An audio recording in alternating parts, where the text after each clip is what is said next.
আমাদের উপজেলা ফরিদগঞ্জের মধ্যে বহুত প্রাচীনতম একটা গ্রাম হচ্ছে কাসারা গ্রাম। এই গ্রামটি ইতিহাস, ঐতিহ্য ও বহুত অলৌকিক কাহিনীর পাশাপাশি প্রাকৃতিক সৌন্দর্যে ভরপুর। এটি ৭ নং পাইকপাড়া উত্তর ইউনিয়নের একটি গ্রাম। এই গ্রামে বহুত পুরনো ৩ গম্বুজ বিশিষ্ট একটি মসজিদ রয়েছে, যা ব্রিটিশ স্থাপত্য শৈলী দিয়ে নির্মিত। বর্তমানে কিছু সংস্কারের মাধ্যমে এর সৌন্দর্য আরো বাড়িয়ে তোলা হচ্ছে। তাছাড়া গ্রামটিতে দৃষ্টিনন্দন আরো কয়েকটি সুন্দর সুন্দর মসজিদ রয়েছে। এই গ্রামের মানুষ কৃষিকাজের পাশাপাশি বাণিজ্যিকভাবে মাছের হ্যাচারি, মুরগির খামার ইত্যাদি করে থাকেন। তাছাড়াও কিছু সংখ্যক মানুষ জীবিকার তাগিদে প্রবাসে পাড়ি জমান। অনেক প্রবাসী ভাইদের অনুরোধে ভিডিওর মাধ্যমে আজ গ্রামটি ঘুরে দেখানো। এই গ্রামটিতে রয়েছে বহুত আলোচিত একটি অলৌকিক দিঘি। লোকমুখে শোনা যায় এই দিঘিটিতে কয়েক যুগ আগে গ্রামের কারো বিয়ে হলে খাবার পরিবেশনের জন্য যে পরিমাণের প্লেট লাগতো, তা চাইলে অলৌকিকভাবে মানুষের অগোচরে দিঘির পাড়ে পাওয়া যেত।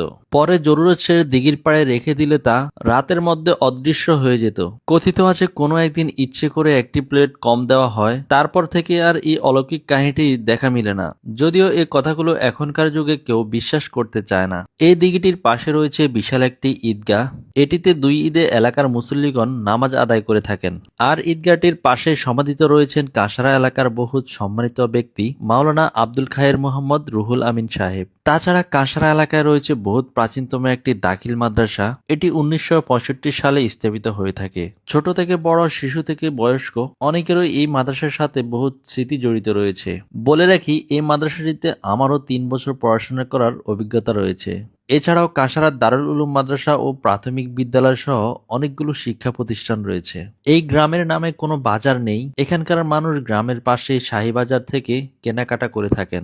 বাজারটি আয়তনে অনেক ছোট হলেও ফরিদগঞ্জের মধ্যে ২টি বাজারের মধ্যে একটি বাজার, যেখানে সপ্তাহে ৩ দিন হাট বসে। শুক্র, সোম ও বুধবার বিকালবেলা এখানে হাট বসে থাকে। এখানে মাছ তরকারি থেকে শুরু করে নিত্য প্রয়োজনীয় সকল পণ্যই পাওয়া যায় খুব সাশ্রয়ী মূল্যে। তবে কাসারা গ্রামের ভিতরের অনেকগুলো রাস্তা রয়েছে, যা বর্তমানে সব জায়গায় উন্নয়নের ছোঁয়া পৌঁছলেও এই রাস্তাগুলোর কোনো উন্নয়ন হচ্ছে না। এই রাস্তাগুলো পাকা না হওয়াতে বর্ষার মৌসুমে মানুষের খুব কষ্টে দিন পার করতে হয়। রাস্তাগুলো পাকা হয়ে গেলে এই গ্রামের সৌন্দর্য আরো বৃদ্ধি পাবে। তো বন্ধুরা, এই গ্রামটি সম্পর্কে আপনার কিছু জানা থাকলে অবশ্যই কমেন্ট বক্সে জানাবেন।